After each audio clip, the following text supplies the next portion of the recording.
seorang ulama dari Maroko, mimpi bertemu Nabi. Kisah yang terjadi di zaman kita ini. Nabi berkata kepadanya, "Pergilah kamu ke Mekah, temui Fulan bin Fulan. Beritahu dia bahwa dia adalah ahli surga."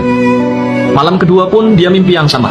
Malam ketiga pun juga. 3 malam berturut-turut mimpi Nabi dengan pesan yang sama. Maka ulama Maroko ini pun mengumpulkan hartanya, perbekalannya untuk pergi ke Mekah. Sesampainya di Mekah, ia melakukan umroh, lalu menghubungi sahabat-sahabatnya para ulama Mekah untuk menanyakan orang yang dia cari.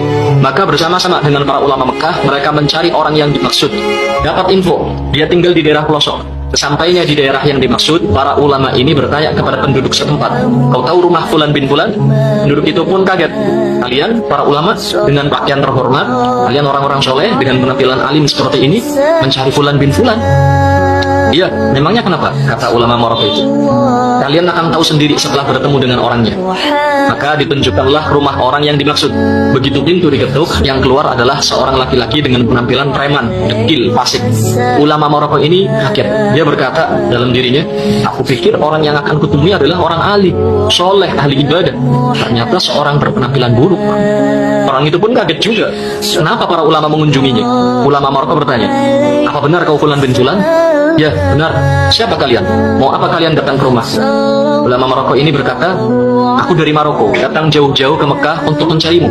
Sebab ada pesan yang harus kusampaikan padamu. 3 malam berturut-turut aku bermimpi Rasulullah Shallallahu Alaihi Wasallam. Beliau berpesan, pergilah kamu ke Mekah, temui Fulan bin Fulan. Beritahu dia bahwa dia ahli surga." Demi Allah, aku tak melebih-lebihkan apa yang beliau sampaikan ini. Orang ini pun menangis, menepuk-nepuk kepalanya, gak percaya. "Aku ahli surga? Oh, pasti bohong. Orang sepertiku tidak mungkin mendapat kabar seperti ini." Ulama Maroko ini mengatakan, "Wallahi, aku baru selesai umroh. Tidak mungkin aku dusta dalam kata-kataku." Orang itu pun terduduk lemas, dia menangis. Ulama Maroko berkata, "Demi Allah, apa amal perbuatan yang kau lakukan sampai kau dapat kabar gembira seperti ini?" Dia pun menjawab, "Aku ini orang hina, orang paling rusak, paling bejat di kota ini. Aku selalu sembrono dalam sholat. Bertahun-tahun aku tak pernah ke Masjidil Haram padahal aku tinggal dekat Ka'bah. Aku ini orang rusak, aku tidak punya amal apapun." Maka ditanya lagi, "Coba kau ingat-ingat lagi, mungkin kau punya amal yang kau lupakan." Maka orang ini mengingat-ingat, lalu dia katakan, "Iya, aku punya satu amal baik, dan cuma ini amal baik yang aku punya. Tidak ada amal soleh lain selain yang ini. Dulu, aku pernah punya seorang tetangga. Dia mati. Dia meninggalkan istrinya menjanda dan anak-anaknya yatim. Saat itu aku bernazar akan membagi 2 semua upahku. Satu untukku dan keluargaku, satu lagi untuk janda tetanggaku dan anak-anaknya. Wallahi, dari semenjak itu sampai hari ini, aku masih terus membagi 2 upahku untuk keluargaku dan untuk mereka." Ulama Maroko berkata, "Ayo, kita ke Masjidil Haram."